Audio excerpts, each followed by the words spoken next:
ఈ కథ నిజంగా జరిగింది అంటారు. వినేటప్పుడు జాగ్రత్త.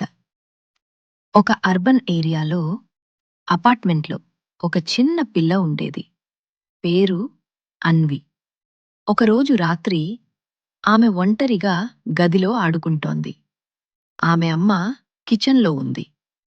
అప్పుడే తలుపు దగ్గర నుంచి ఒక మెల్లని గలం వినిపించింది. అన్వీ, తలుపు తెరువు. ఆమె కనిపించింది అది తన అమ్మ గలమే అని. కాని ఆమె అమ్మ అప్పుడే కిచెన్లోనే ఉంది. మళ్ళీ ఆ గళం, నేనే నీ అమ్మ, తలుపు తెరువు.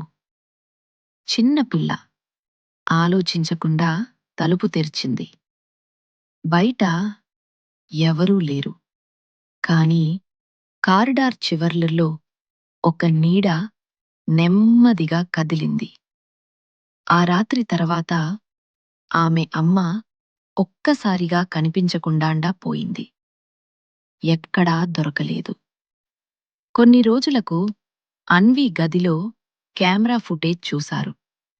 ఆమె తలుపు తెరిచిన తర్వాత ఒక నల్లటి ఆకారం లోపలికి వచ్చి ఆమె పక్కనే నిలబడి ఉంది.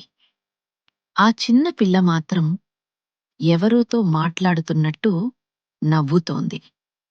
ఆ రోజు నుంచి ఆ అపార్ట్మెంట్లో రాత్రి అయ్యేసరికి ఒక చిన్న పిల్ల గళం వినిపిస్తుంది. అమ్మా, ఇంకోసారి రా.